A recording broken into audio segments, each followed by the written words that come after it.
L'ambassadeur hollandais à Mikui, dans la province de Kwilu, chez Olivier Kamitato.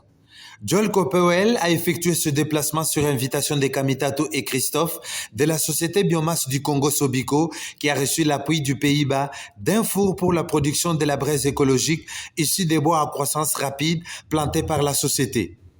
D'une manière succincte, le DG de la Sobico, Mike Ebois, parle de la société de façon à permettre à l'ambassadeur d'avoir une idée générale sur la Sobico. Sobico est une entreprise de droit congolais qui a comme principale activité la production et la distribution de la biomasse, de produits d'alimentation énergétique et précisément le charbon de bois.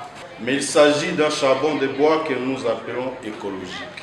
Après ce court entretien, c'est l'ingénieur Bibiche Bettina, coordonnatrice technique agricole, qui conduit la délégation sur terrain pour une visite guidée avec des explications techniques approfondies. L'ingénieur Bibiche commence par le bloc de manioc déjà à l'âge de manger ses feuilles, dont leurs intervalles sont occupés par les plantules d'acacia et qui seront encore coupées en stères de bois après 4 ans pour produire des makala écologiques à usage domestique.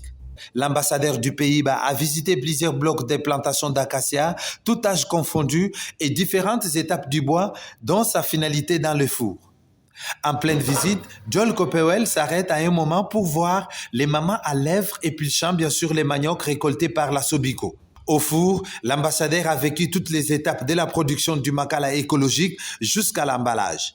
Il s'est dit très satisfait du travail réalisé par la Sobico et a promis d'élargir le champ d'investissement. Il y a une plantation d'huile de palme qui était abandonnée. Alors maintenant, avec les nouvelles technologies, avec les nouvelles perspectives économiques, de donner un futur pour vous et vos familles et pour vos enfants. Christophe, de son côté très optimiste, encourage les travailleurs à aller de l'avant. C'est un nouveau démarrage à Mikui. Les fours sont ici depuis 1 an. Mais c'est maintenant qu'on sait comment ça marche, comment ça fonctionne, comment c'est lié avec les efforts de la plantation. C'est grâce au sol, c'est grâce aux investissements, c'est grâce à vous qu'on peut, et moi j'espère certainement qu'on peut grandir ici à Mikui. Olivier Kamitato, pour sa part, rassure les travailleurs d'un bel avenir de la société et très fier de la confiance du gouvernement hollandais. C'est un début. Ça veut dire que nous allons diversifier aussi. On n'a pas abandonné l'huile de palme. Et l'aide de la Hollande au Congo s'est concrétisée par cet investissement. Il y en a d'autres, hein? Et c'est pour ça que nous sommes fiers. Rappelons que la Sobico a planté plusieurs hectares d'acacia sur les 2000 qui lui revient pour le projet qui date depuis 2012.